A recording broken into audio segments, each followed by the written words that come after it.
MBBS aspirants demand postponement of NEET. IIT Roorkee formulates project for utilizing forest bioresidue for low-carbon energy generation. Supreme Court dismisses plea seeking direction to add in-service quota seats of NEET Super Speciality 2021. IIT Jodhpur researchers develop indigenous metal 3D printer for aerospace and general engineering applications. Assam government to prepone summer vacation in schools amidst devastating floods. Bill passed in West Bengal Assembly to replace Governor with CM as Chancellor of Ali University.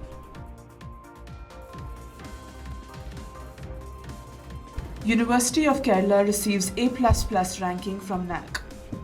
Good afternoon and a warm welcome. You're watching Education News Network, where we get you the latest developments in education at the top of this hour. This is Nitya reporting from ENN, and the daily stories are: a plethora of MBBS aspirants have demanded the postponement of medical entrance exam NEET scheduled on July 17th, stating that it is too close to other competitive exams, giving them limited time to prepare. Hashtag postpone NEET UG has been trending on Twitter, and the aspirants have also started an online petition which has been signed by over 24,000 students. In their petition, they said the Counselling of National Eligibility cum Entrance Test Undergraduate 2021 ended just in March, and the 2022 edition is scheduled on July 17th. How are we to revise such a vast syllabus in just 3 months? Moreover, other important exams like the board exams, CUCET, JEE mains are also scheduled around the same time. Imagine the trauma and pressure we students are having to go through with all these significant exams scheduled one after the other. Is this a fair decision? The petition demanded. The last year's exam was initially scheduled for August 1st but was postponed to September 12th due to the second wave of the COVID-19 pandemic. The National Testing Agency on Wednesday announced that the debut edition of CUET UG will be conducted from July 15th to August 10th. Professor Vinay Sharma and Professor Rajat Agrawal from the Indian Institute of Technology Roorkee conceived a project on utilizing forest bioresidue for low-cost energy generation.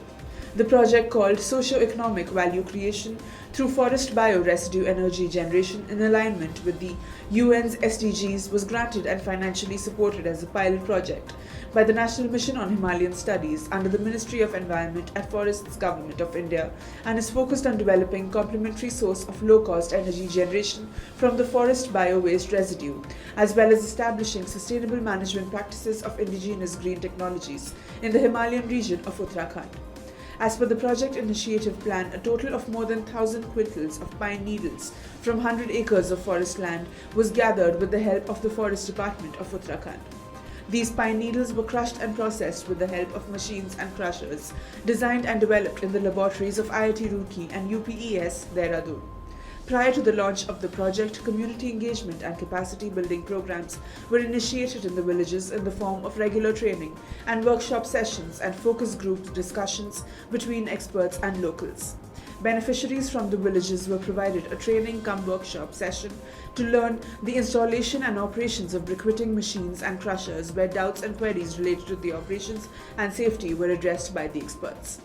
The Supreme Court on Thursday dismissed a plea seeking a direction to add 92 in-service quota seats of NEET Super Speciality 2021 surrendered by Tamil Nadu in the newly added seats and make them available to all candidates, irrespective of their joining in earlier rounds. A vacation bench of Justices C.T. Ravikumar and Sudhanshu Dhulia said the top court on May 9th had allowed mop-up round for all the unfilled, stray, or vacant super specialty seats, subject to the condition that any doctor who had joined seats earlier will not be allowed to join. The bench stated, "We cannot go against the judgment. When there's a specific direction, we cannot, when the law is laid down by this court, now merely because you're not a party to the judgment. We don't think that we should proceed with the contentions raised by the petitioner any further, in light of order passed by this court. We have no hesitation to hold that petitioner is not entitled to seek such prayer in this direction. In short, such writ petition must fail and is dismissed." A team of researchers at the Indian Institute of Technology Jodhpur has indigenously developed a metal 3D printer for aerospace, defense, and general engineering applications. According to officials, all the components of the metal 3D printer, except the laser and robot systems, are designed and manufactured in India. The project's main objective is to reduce the cost of metal 3D printers and attract a broader range of users, they said. Ravi K.R., Associate Professor, Department of Metallurgical and Materials Engineering, IIT Roorkee, said, despite the fact that metal 3D printing technology started a few years after the launch of polymer 3D printing, it is yet to experience the tremendous growth that the polymer 3D industry has achieved, especially in India. The high price of the product and the more expensive proprietary metal powders imported from abroad are some of the reasons for the limited growth of metal 3D printers. The printer developed is suitable for repairing and adding additional material to existing components. Hence, it is ideal for printing fully functional parts for a range of industries like aerospace, defense, automotive, oil and gas, and general engineering, to name a few. In light of the current flood situation in Assam, the state government on Thursday preponed summer vacation for school students by 5 days. Assam schools will now observe summer vacation from June 25th to July 25th instead of July 1st to 31st. This will be applicable to all schools: elementary, secondary, senior secondary, and higher secondary. Many schools in the state are acting as relief camps, sheltering flood victims, and a large number of them have been affected and damaged in the flood, the state government order says.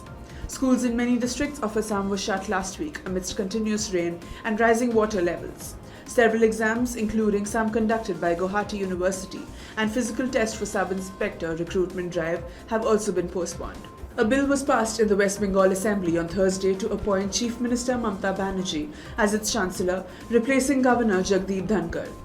The Ali University Amendment Bill 2022 also sought to replace the posts of reader and lecturer with those of associate professor and assistant professor. Introducing the bill, Minority Affairs Minister M.D. Ghulam Rawani said that since the governor has to discharge certain constitutional duties fairly and impartially, he should not be burdened with such a position of Chancellor. In such a situation, the Chief Minister is the best person to be the new Chancellor of the university, which imparts higher educational studies in various streams and has 3 sprawling campuses in the city, he said. Objecting to the bill, opposition BJP MLAs said that making the Chief Minister the Chancellor of the university will politicize its environment and have a negative impact on the future of the students. The bill was then passed through a voice vote. The West Bengal government has moved a slew of bills during the ongoing monsoon session of the Assembly, replacing the governor as the Chancellor of state-run varsities.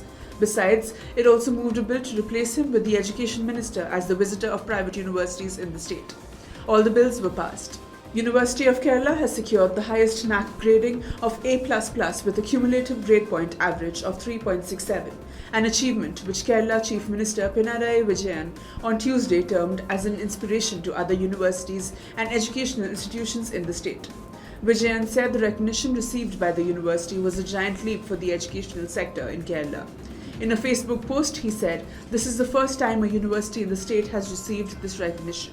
This achievement is a result of the schemes implemented by the state government for the growth of the higher education sector. This should inspire other universities and institutions of higher learning to move forward with excellence." That's all for today. Thank you for watching Education News Network. For more such videos, do log on to our website, the ENN.com, and don't forget to like, share, comment, and subscribe. Signing off, this is Nitya.